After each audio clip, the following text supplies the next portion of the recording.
Hello, I'm Jonasz Lewinski and this is TVP World Talks. Several weeks into the Trump presidency, Ukraine's path towards peace remains difficult.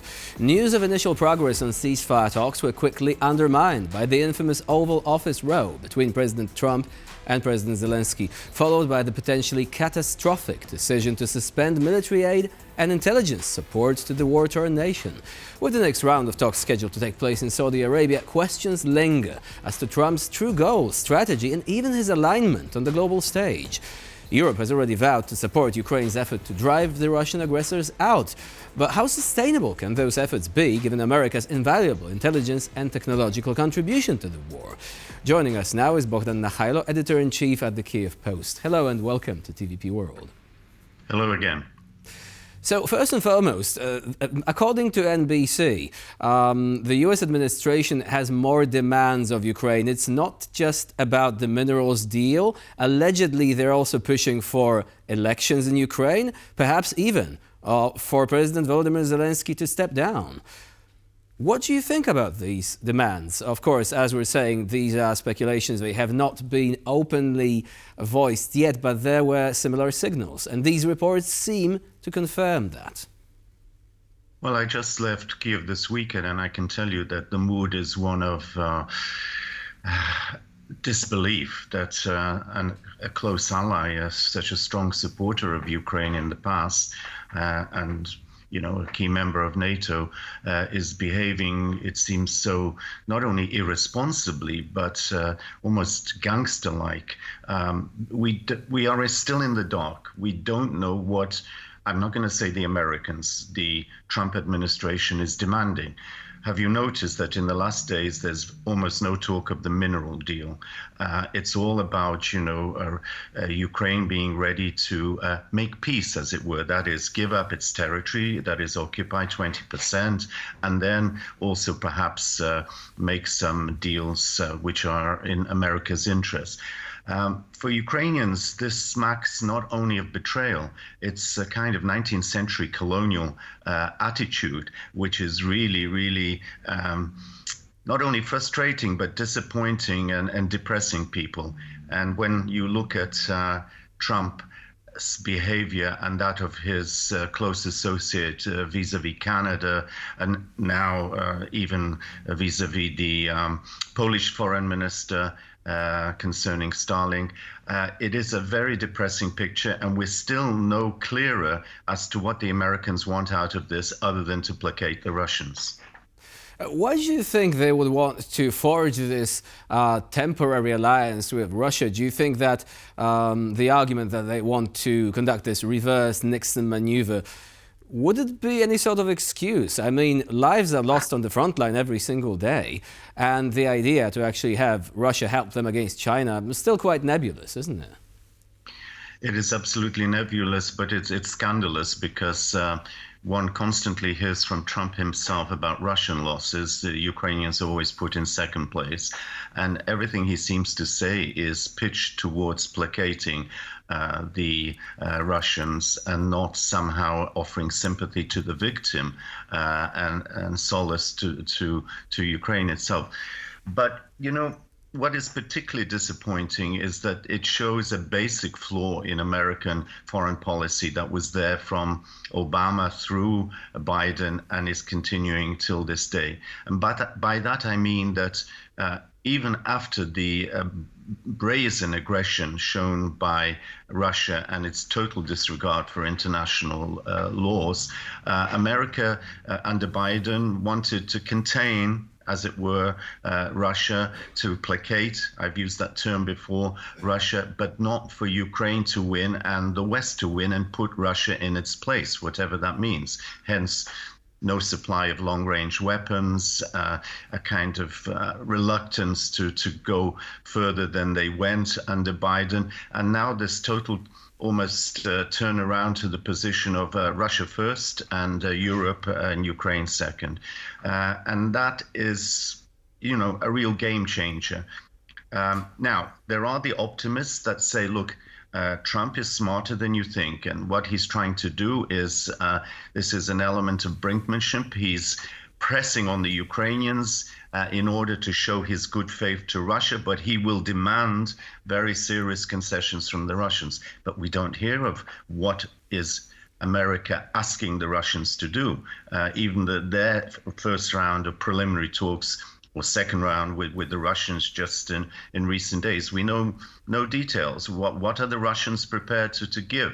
Their spokespersons are saying nothing. We want all. It's a zero-sum game, all or nothing. Do you think that it is any indication that Trump said, okay, because Russia is pounding Ukraine right now, I'm actually quoting, pounding is the word that he used, we are prepared to consider major sanctions to be imposed against Russia. Do you think that at this stage they still do not realize perhaps that Russia is not going to be a trustworthy ally in the future? Could they still realize this in the course of these negotiations and adjust their course accordingly? Well, I don't take at face value what Trump says. I think very few people outside of his own camp do. I think he's come under a lot of criticism with his, personal handpicked aides, sycophantic at that. They come under a lot of pressure for seemingly caving into Russia and allowing the step up in missile and drone attacks on Ukraine after withdrawing military intelligence, cutting off military aid.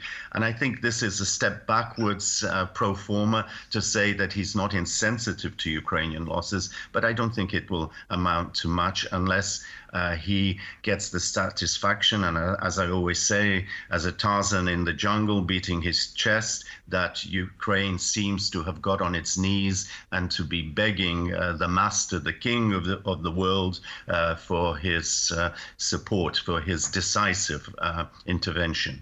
So the situation is quite grim, but what about the front lines? What do you think can Ukraine and its allies do to actually remedy this situation? Insofar as the military support is concerned, for example, would you say that Europe would be able to fill the gap to allow Ukraine to fight on? Look, the situation is indeed very grim. There's very heavy fighting going on the front, all along it, in the Donbass, but particularly the Russians are trying to push the Ukrainians out of the Kursk enclave in Russia itself, so that that's not used as a bargaining chip. These are very, very difficult days as ammunition and missiles and intelligence run short. The saving grace for the longer term, not the short term, is that Europe has been galvanized, seems to be getting its act together. A new chancellor prepared to consider with France the idea of a European nuclear umbrella, getting away from dependence on the United States, and also the boost to European defense spending.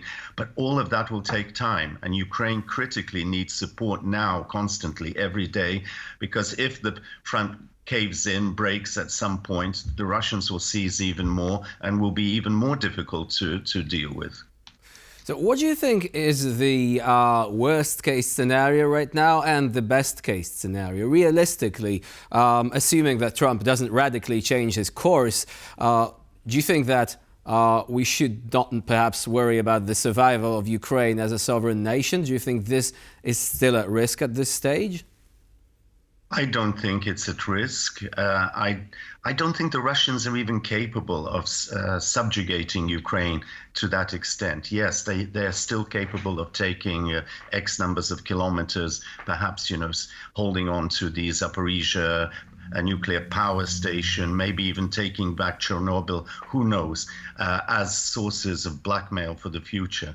So if you want, it will be not 20%, but 25, 30% Ukraine.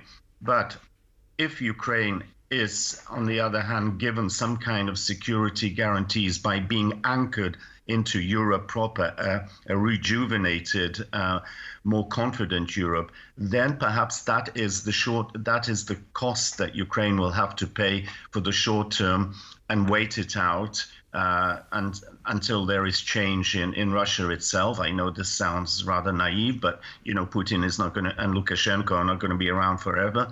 And also perhaps the dismay within Russia itself that well, they didn't conquer Ukraine. The second largest army in the world didn't do that great, after 3.5 years it will be, or whatever it is. So I think that the worst case scenario is more losses and a kind of South Korea type of demarcation line, which will amount to a frozen conflict. The best case scenario, I think, is for Europe and America to find a common language to offer Ukraine the security guarantees that it needs, and to live with that for the moment, allowing Ukraine entry into the EU, but also on a fast track to NATO once peace is guaranteed for at least the short term. Would you say that fast track to NATO could only happen if there is a different president of the United States further down the line? Because the Trump administration clearly seems very reluctant. The Biden administration wasn't actually that enthusiastic either, to be fair, unfortunately. No, and Germany hasn't been, and others haven't been. But look, the game changer is not so much Putin anymore. There's more of the same from him, and from Moscow it's Trump himself. And now Europe is looking, however difficult this may sound and preposterous in the past, for, shall we say, an alternative, a parallel alternative to NATO, knowing that the US cannot be trusted anymore to play its leading supportive role there. And so alongside NATO, the alliance of the willing, the coalition of the willing, especially if it has, the strongest members, Germany, Britain, France, Poland, the Baltic states, but look how active the Scandinavian states, even Finland, have become. So if they can get their act together, all is not lost yet, regardless of what Trump wants to do, divide the world into spheres and, as I say, be king of the jungle. Bohdan Nahaylo was our guest today here on TVP World. Thank you very much for joining us and for sharing your insight. And I'm Jonasz Rewiński. You're watching TVP World. Please do stay with us for more latest news and updates.